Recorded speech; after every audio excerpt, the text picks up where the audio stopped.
नमो अरहंताणम नमो अरहंताणम नमो अरहंताणम। ज्योतिपुंज महाप्राण गुरुदेव, ज्योति की साधना करने वाले साधक का। एक विद्यार्थी ने पूछा, मैं स्वतंत्र हूं या परतंत्र? मैंने कहा, तुम स्वतंत्र भी हो और परतंत्र भी हो। दोनों कैसे? प्रश्न हुआ। हर व्यक्ति दो आयामों में ही जीता है। कोई पूरा स्वतंत्र नहीं होता और कोई पूरा परतंत्र नहीं होता। ध्येय का चुनाव करने में व्यक्ति स्वतंत्र होता है और ध्येय की पूर्ति में परतंत्र होता है। एक विद्यार्थी ये चुनाव करता है, मुझे जीव विज्ञान पढ़ना है या शरीर शास्त्र पढ़ना है, डॉक्टर बनना है या वकील बनना है, बीकॉम करना है या बीए करना है। वह अपना चुनाव करता है। जिसने बायोलॉजी का विषय चुना, उसे उसी कोर्स में रहना होगा, उसकी सीमा में ही चलना होगा। यह तो नहीं हो सकता कि जीव विज्ञान का विषय चुना और पढ़ेगा शिल्प शास्त्र। यह कभी संभव नहीं। जीव विज्ञान के विषय में निष्णात होना है तो जीव विज्ञान की सीमा में ही अध्ययन करना होगा। व्यक्ति एक ध्येय बनाता है। ध्येय बना लेने के पश्चात उसकी पूर्ति के लिए उसके अनुकूल साधनों का ही चयन करना पड़ता है और उन्हीं साधनों का उपयोग करना होता है। यात्रा के लिए आप स्वतंत्र हैं। जिस दिशा में चाहे यात्रा करें। वाहन पर चढ़ने के लिए आप स्वतंत्र हैं। बैलगाड़ी का उपयोग करें, मोटर कार का उपयोग करें, रेल का उपयोग करें या वायुयान का उपयोग करें। इस चुनाव में आप स्वतंत्र हैं। किंतु जब रेल का चुनाव किया, रेल में बैठ गए, तो फिर रेल का अनुशासन मान्य होगा।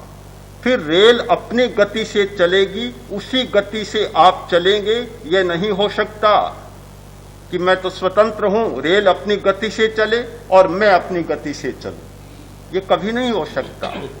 वायुयान का चुनाव किया तो वायुयान की गति से ही चलना होगा। एक खोजा वायुयान में चढ़ा और वायुयान आकाश में उड़ा और वह तेज दौड़ने लगा। लोगों ने कहा, रे क्या करते हो, पागल हो, दौड़ते क्यों? कि तुम्हें पता नहीं, मुझे बहुत जरूरी काम है, जल्दी पहुंचना है। अब वायुयान में बैठ गया तो जल्दी कैसे पहुंचेगा? उसे वायुयान का अनुशासन मान्य करना ही होगा। वह उस अनुशासन में बंधा हुआ है, उस नियंत्रण में बंधा हुआ है। वायुयान पहुंचेगा तब वह पहुंचेगा। यह नहीं हो सकता कि वायुयान तो 2 घंटा बाद पहुंचे, वायुयान में बैठा हुआ व्यक्ति 2 घंटा पहले पहुंच जाए। यह कभी संभव नहीं हो सकता। तो जो ध्येय हमने बना लिया, हम उस ध्येय से बंध गए और फिर उस ध्येय की सीमा में ही हमारी सारी गतिविधियां और सारी प्रवृत्तियां चलेंगी। तभी हम ध्येय की सिद्धि तक पहुंच सकते हैं और सफल हो सकते हैं। अनुशासन और कुछ नहीं, ध्येय की पूर्ति का साधन मात्र है। अनुशासन 24 घंटों एक ही जैसा नहीं होता, अलग अलग प्रकार का होता है। जब गाय को खूंटे पर बांधना है तो उसे खूंटे पर बांधा जाएगा विश्राम के लिए, और जब गाय को जंगल में चरना है तो खुला छोड़ देना होगा। ये तो नहीं हो सकता कि गाय को जंगल में तो चरना है और खूंटे पर बंधी रहे। ये दोनों बातें कभी संभव नहीं। भिन्न भिन्न अवस्थाओं में अनुशासन का भिन्न भिन्न रूप बनता है। जिस प्रकार की प्रवृत्ति, जिस प्रकार की क्रिया हमें करनी होती है, उसी प्रकार के अनुशासन का वर्ण भी करना होता है। वैधानिक भाषा में अनुशासन का अर्थ होता है नियंत्रण, और अध्यात्म की भाषा में अनुशासन का अर्थ होता है संयम। अध्यात्म ने अनुशासन की दिशा में बहुत विकास किया और एक नई दिशा उद्घाटित की। वैधानिक जगत में अनुशासन मनवाया जाता है। विधान का जीवन जीने वाला व्यक्ति चाहे 100 वर्ष का जीवन जिए तो भी वह अनुशासन को मानता रहेगा। उसमें अपना अनुशासन पैदा नहीं होगा। अध्यात्म के क्षेत्र में एक नई क्रांति हुई।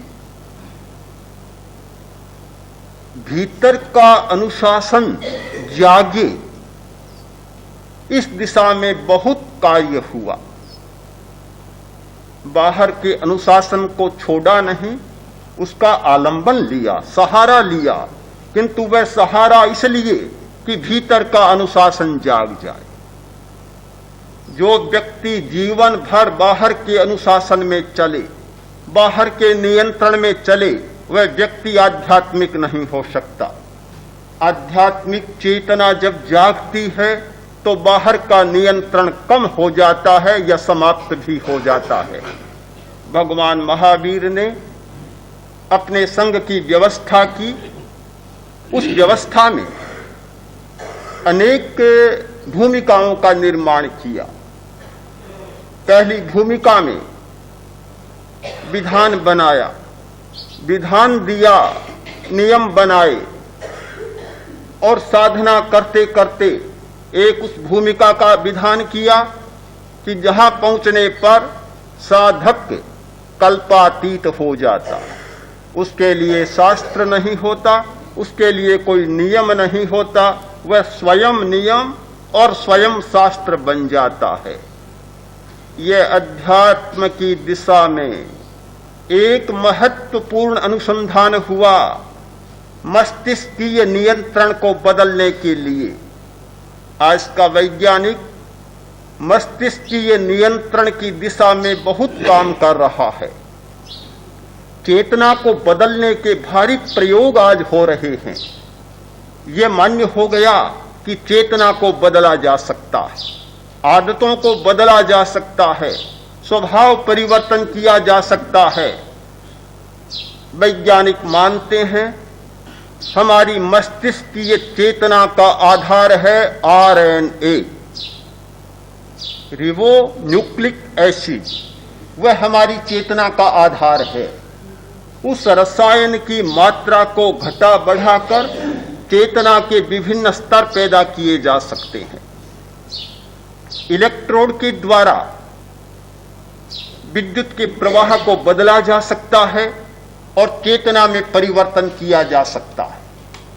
चेतना के परिवर्तन की दिशा में आज वैज्ञानिक जगत में सैकड़ों वैज्ञानिक प्रयोग कर रहे हैं और बहुत आश्चर्यकारी परिणाम हमारे सामने आ रहे हैं। अध्यात्म ने भी बहुत बड़े प्रयोग किए थे चेतना परिवर्तन के लिए। आज विज्ञान जो कर रहा है उससे भी ज्यादा चमत्कारपूर्ण और आश्चर्यकारी परिवर्तन के प्रयोग किए थे। शरीर का अनुशासन,